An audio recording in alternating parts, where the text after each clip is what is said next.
welcome to Live Interactive English. My name is Winnie. And I'm Mike. And today we are talking about our first time at a night market. Ooh, I remembered my first time. Do you remember your first time at a proper Taiwanese night market? Unfortunately, I do. What happened? I don't have a happy memory. Oh my gosh, I got to hear the story. What happened? Tell us.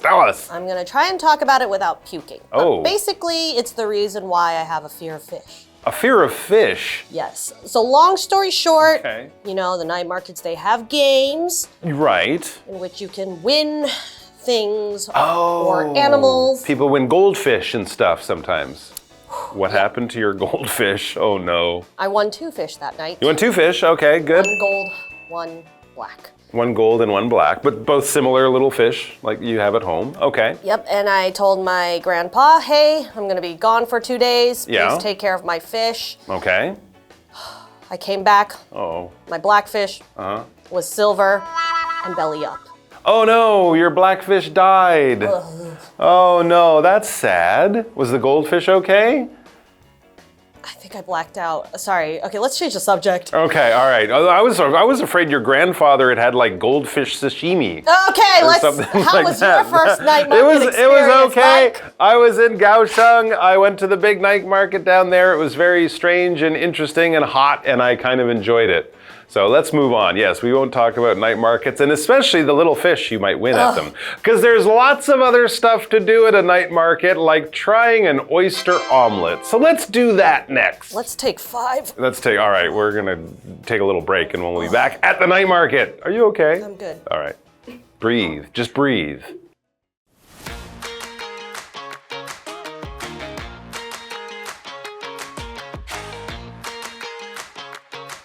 May is showing her British friend Luke around a night market.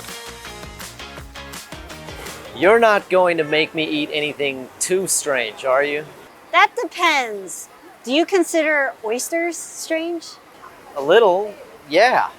I've never had them, but my brother says they taste like sea snot.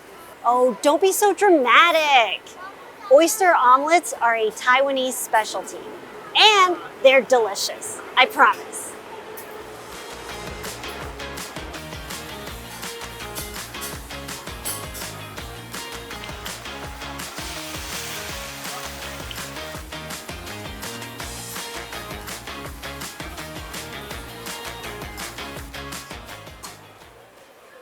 Here, have a bite. If you insist.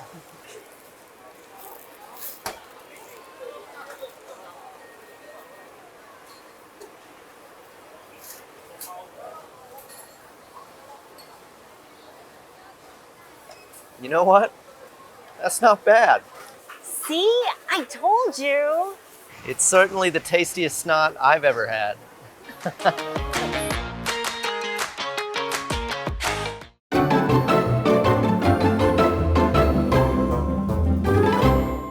All right, we are first time at a night market, so I'm getting the idea that unless one of the characters in our dialogue is a little baby, this is probably a foreigner who's going to a night market for the first time. I would like to pass this on as a top tip. Going to a night market for you, Taiwanese folks, might be kind of, we go to the night market, we get some food, we go home. For foreigners, it's one of the best places you can take them if they're visiting Taiwan. They don't have anything really like this in most European, North American countries. It will really be interesting, so don't be afraid to really go to a night market for a whole night and try as much as you want. And if your friend is very brave, you might even get them to try an oyster omelet. Have you ever had one? I have. Thoughts? No.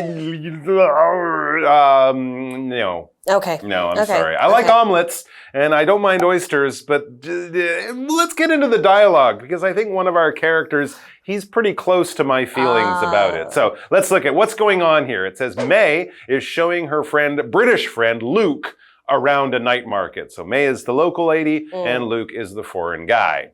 All right, so let's see what's happening. Luke begins. He says, "You're not going to make me eat anything too strange, are you?" Oh boy, so Luke. He asks that as you have no idea. He asks that as a question, and yes, many foreigners might have let's just say some difficulty with some of the local food here. I would like to just point out that Europe has a lot of strange foods too. They absolutely do. Once you ask a foreigner to explain blue cheese, them saying, I'm not going to eat that sausage made of rice, it looks weird, it doesn't really make a lot of sense. But you should encourage them to take a chance, try it out, and, you know, buy one and share it. Yes. Right? You don't have to make them eat the whole thing. Yeah, which May then says, that depends.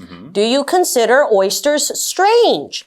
They eat oysters in England. They do eat oysters. They're very popular in France. A lot of people in California love oysters, but for some people, you know, they're a little slimy. They kind of slide down your throat. And remember, when we eat oysters in Western countries, it's usually just oyster with some lemon. Yeah. That's raw. about it. And you just kind of pour it down your mouth. So that's why it kind of makes sense that Luke says, a little, oysters are a little strange, a little weird. And it's also not something people eat every day because they can be very expensive.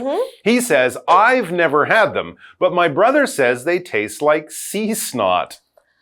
Well, never having actually tasted sea snot, I don't know exactly what that means. I thought he was going to say they taste like the sea because they have sort of a fresh ocean taste. Right? With a little salt water. I'm kind of with Luke on that description. But they do slide down your throat kind of like snot. And when we say snot, we mean that stuff that comes out of your nose when you have a cold. Or crying, Yeah, like that. But I think for May, she's like, oh, come on. Yeah. Come on. Well, in which she says, oh, don't be so dramatic. Not that bad. Oyster omelets are a Taiwanese specialty and they're delicious. I promise. And of course, just like Mike was saying, Luke is acting kind of dramatic, right? He's saying snot, but, you know, it's just slimy.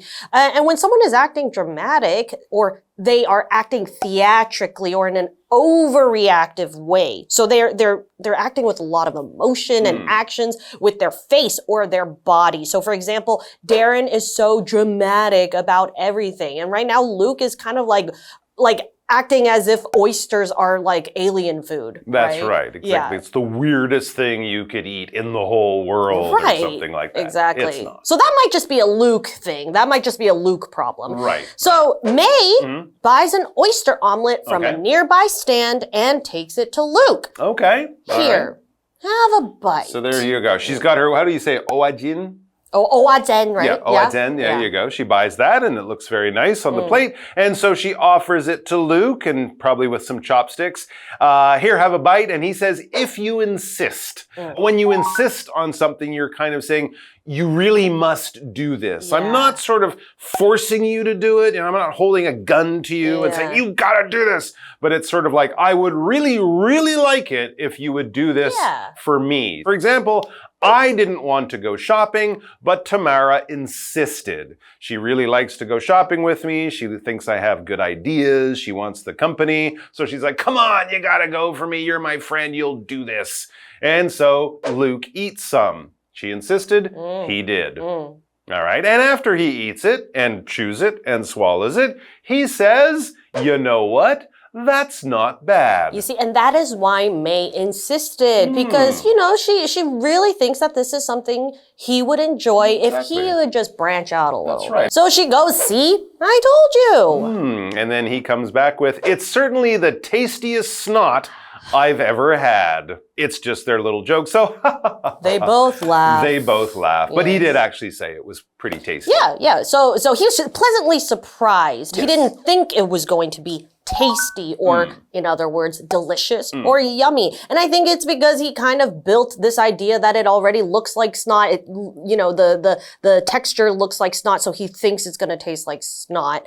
But in other words, the pizza and salad are both very tasty, both very yummy, both very delicious. I think it's time for a break. All right, we're going to take a break and then we'll be back with another Night Market classic.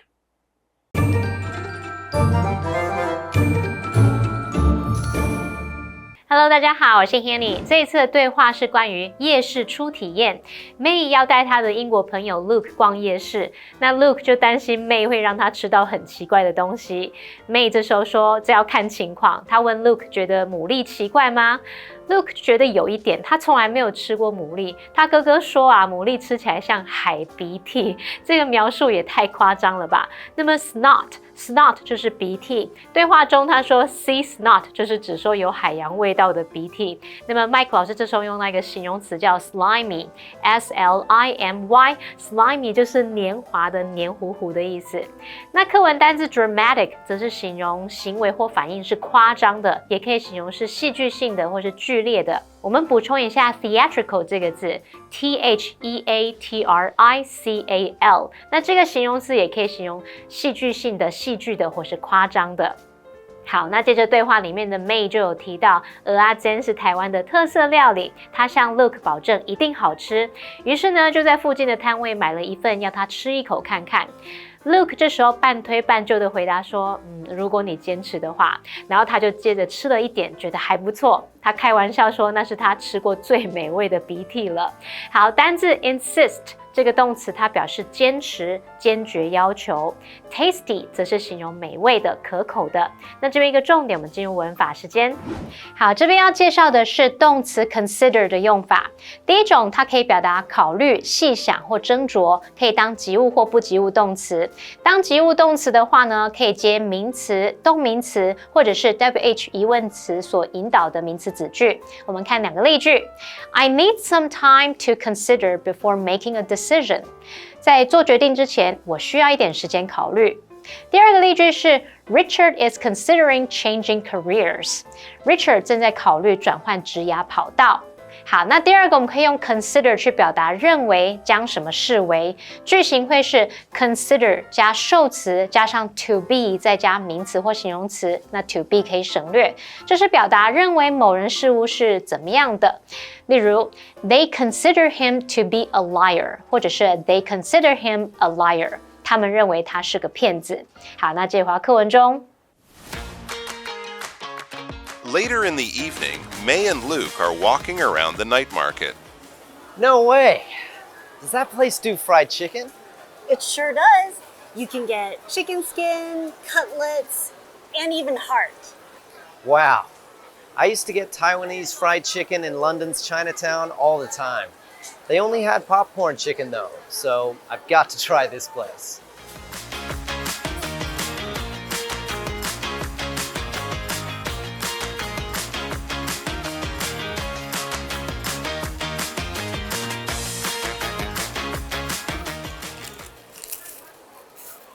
Luke, there is so much chili powder on that. Are you sure you can handle it? Of course. I asked for it to be extra spicy.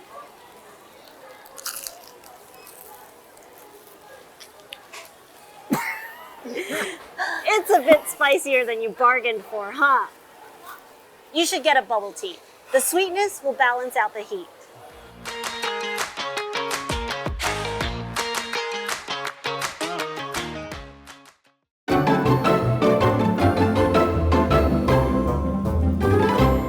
All right, so we're still at the night market with British Luke and Taiwanese May. The good news for Luke is that I think the most challenging food, the oyster omelet, is done. He was brave, he tried it, he didn't mind it. Ooh. Everything else from now on will probably be quite easy and quite familiar to him.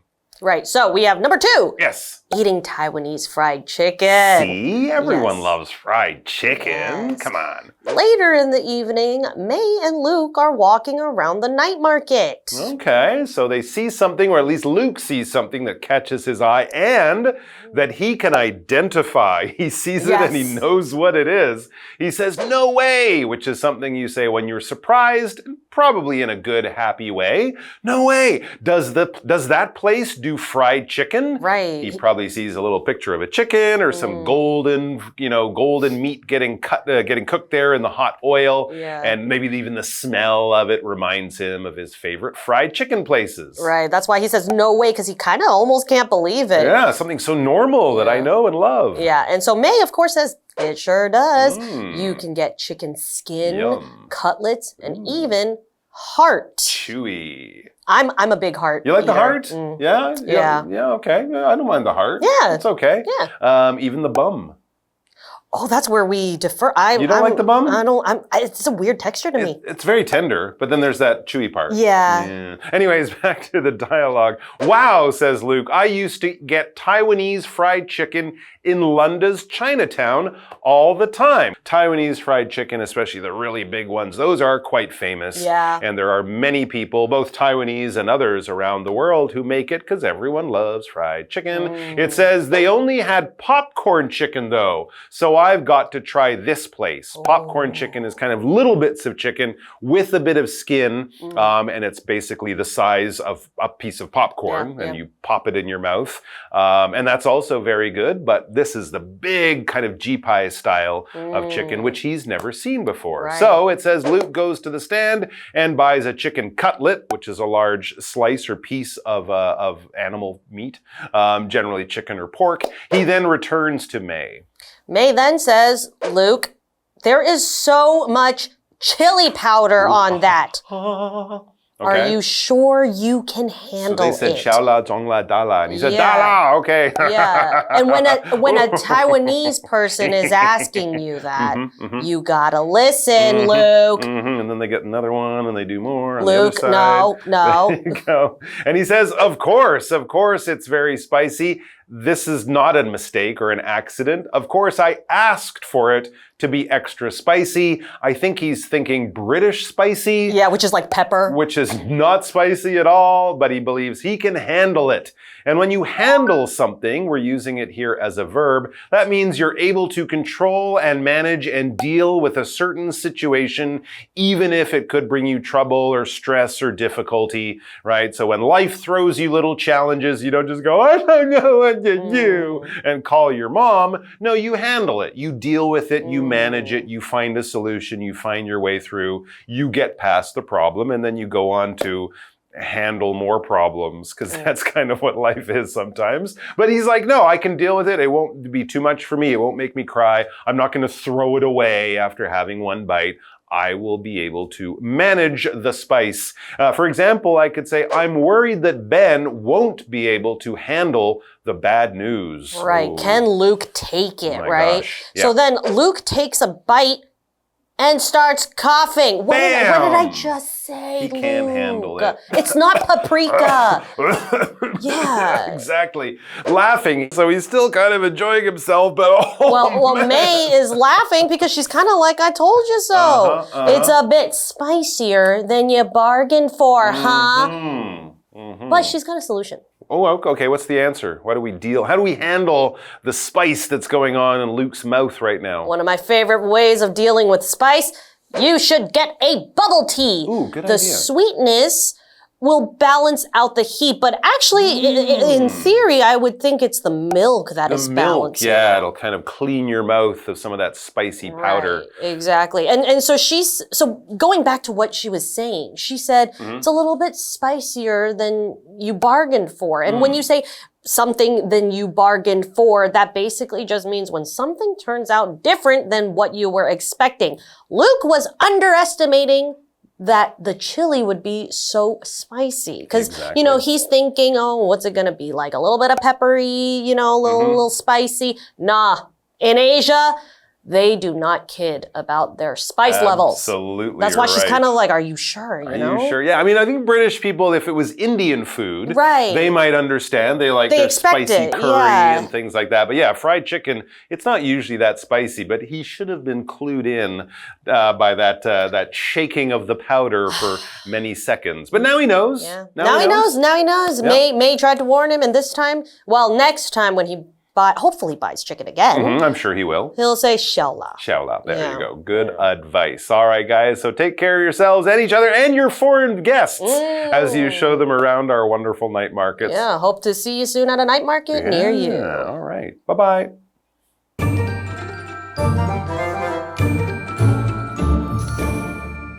May 和 Luke 继续逛夜市，那这时候 Luke 就看到有地方在卖炸鸡，他非常兴奋。May 告诉他说那边有卖鸡皮、鸡排，甚至是鸡心。那老师们这时候聊起了鸡心、鸡屁股的口感。我们补充一下 texture 这个字 ，T-E-X-T-U-R-E，texture 表示口感、质感或是质地。好，那对话里面的 Luke 说，他以前常常在伦敦的中国城来吃台式炸鸡，但是呢，那边只有卖咸酥鸡，所以他在这里一定要试试看这家店。那他就去摊位买了一份炸鸡排。May 看到上面撒了很多的辣椒粉，他问 Luke 确定受得了吗？ Luke 还说当然，是他自己要求要超辣的，结果他才咬了一口就开始咳嗽了。May 笑着说，这比他预期的要辣一点，对吧？这时候应该要配一杯珍珠奶茶，用甜味来抵消辣度。好，单字 handle 这个字 handle 它就表示处理、应付或是承受，它是个动词。那文中用到 bargain for something 来表达预期、预计怎么样怎么样。balance out 则是表达抵消或者是使什么平衡。那文中的 heat 在这边是表达辛辣所带来的灼热感。好，那么以上接着讲解，同学们别走开，马上回来哦。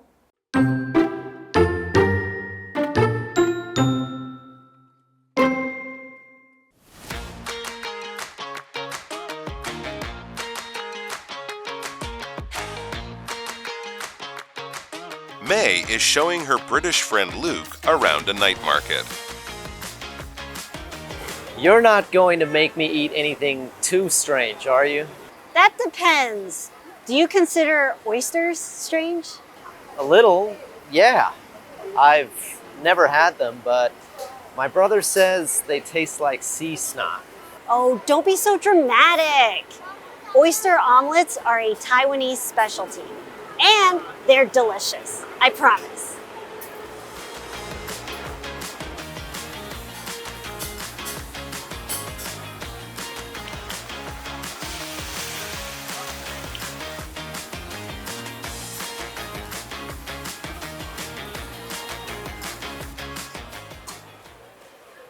Here, have a bite.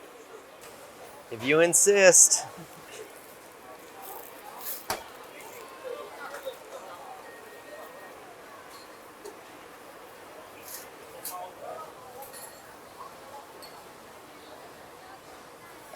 You know what?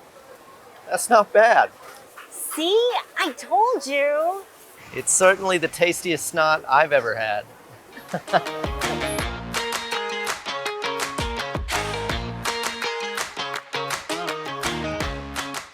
Later in the evening, May and Luke are walking around the night market.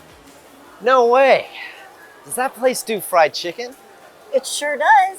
You can get chicken skin, cutlets, and even heart. Wow. I used to get Taiwanese fried chicken in London's Chinatown all the time. They only had popcorn chicken though, so I've got to try this place.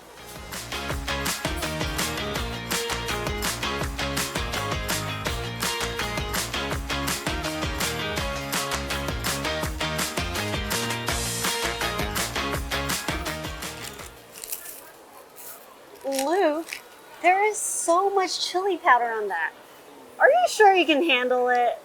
Of course. I asked for it to be extra spicy.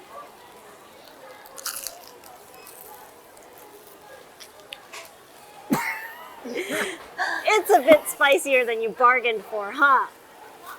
You should get a bubble tea. The sweetness will balance out the heat.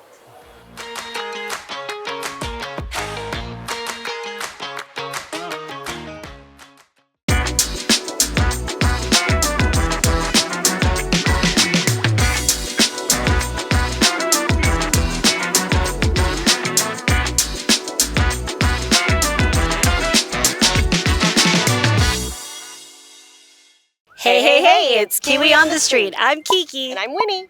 Ugh, Winnie, it's so hot. I could cook an egg. Oh, no, Kiki, I'm a vegan, so I don't eat eggs and I don't eat meat. I'm gonna stop you there. I'm not talking about actually cooking an egg. I'm just comparing that it's so hot I could cook an egg. Oh, it's a phrase, which means it's time to work on phrases. It's time to work on phrases. Our first phrase is 抢走某人风头. Still wants lightning. Still wants lightning. Still wants lightning. Still wants lighting. Still wants thunder. Still wants thunder. Steal one's thunder. She knew that quite She did fast. know that quickly because she is correct. Steal one's thunder. Okay, but can you get this one? 未雨绸缪，以备不时之需。 Save for a rainy day. Save for a rainy day. Save for a rainy day. Save for a rainy day. Save for a rainy day. Save for a rainy day. Save for a rainy day. Are you sure? Don't look at me. I don't know. Yeah. Yeah? That's because you're correct. Save for a rainy day. What did we learn today? We learned some new phrases today, so let's check them out. The first one is to steal one's thunder, and it's basically to take away the attention from someone else and possibly even claiming somebody else's achievements or success. The origin of this phrase is interesting. In 1704, a famous literary critic, John Dennis, he created a new way of making the sound of thunder for his play. His show was a failure and the theater closed his show. However, soon after, in the same theater, a Shakespeare play was performed and they used his thunder technique. John was reported to have been seen jumping up and saying, "They will not have my play, yet steal my thunder." So that's how the phrase came to be. Our next phrase is save for a rainy day. This phrase means to put something away for a future time when it will be needed. This phrase is mostly used when talking about putting away money or saving money to be used in case something unplanned or unpredictable happens. And the reason the word rain is used is usually because we associate rain with something that's gloomy and dark. So it's referring to a time in the future that might not be the best. And those are our phrases for today. KiWi later!